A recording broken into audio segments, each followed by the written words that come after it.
নাতি, তোর দাদু কেমন আছে রে? দাদু ভালো নেই গো, ডাক্তার বললো আর 5-6 দিন বাঁচবে। মদ খেয়ে লিভারে কল কেলি ফেলেছে। বলিস কি রে, তোর সাথে জরুরি কথা আছে, এদিকে আয়। কি এমন জরুরি কথা গো দাদু? তোর দাদু একটা গুপ্তধনের সন্ধান জানে, শুয়োরের বাচ্চা কাউকে বলেনি। বেঁচে থাকাকালীন তুই জেনে নে, তোকে খুব ভালোবাসে, তোকে বলে দেবে। হ্যাঁ, আমার দাদু গুপ্তধনের সন্ধান জানে? আমি শিগগিরই জেনে নেবো।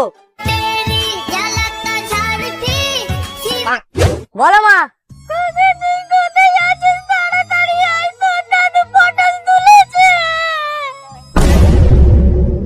দাদু, আমার দাদু তো মরে গেছে, পুরো গাঁটটা মারা গেছে। আরে কিচ্ছু গাড় মারেনি, তামলের ধারে একটা আগুরি বাবা আছে, সে মরাকে জাগিয়ে তোলে। তাকে ডেকে এনে তোর দাদুর থেকে সন্ধানটা জেনে নে। আচ্ছা ঠিক আছে।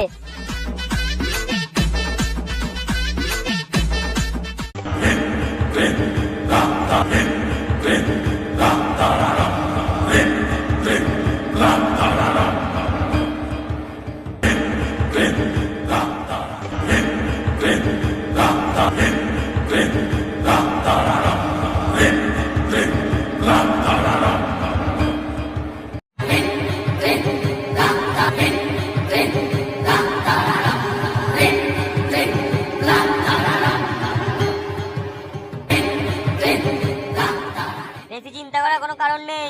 তোর দাদুকে আমি 5 মিনিটের মধ্যে জাগিয়ে তুলবো। তোর দাদু কি খেতে ভালোবাসতো বল? আমার দাদু বাংলা মদ খেতে ভালোবাসতো। যা তাড়াতাড়ি নিয়ে আয়। তুমি দেখছো কি, পাটা ঘষো।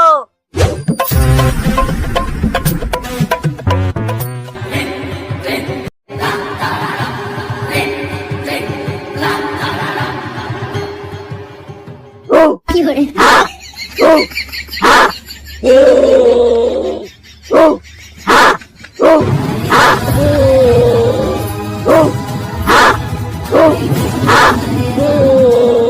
বাবা, এলো এনেছি বাংলার বোতল।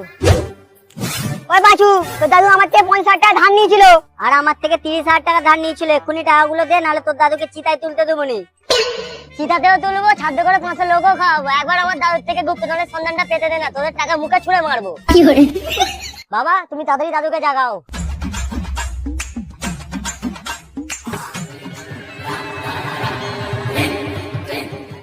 তাড়াতাড়ি যা, জিজ্ঞাসা করার তো দাদুকে জিজ্ঞাসা করে নে। বেশিক্ষণ জাগিয়ে রাখা যাবে না। দাদু, তুমি আমার গুপ্তধনের সন্ধানটা তাড়াতাড়ি বলো, এদের টাকা আমি মুখে ছুঁড়ে মারবো। গুপ্তধন সে তো আমি অনেকদিন আগেই পেয়ে গেছি, আর বেঁচে মদও খেয়ে নিয়েছি। আমার কাছে এখন ভালো কিছু নেই। কি করে?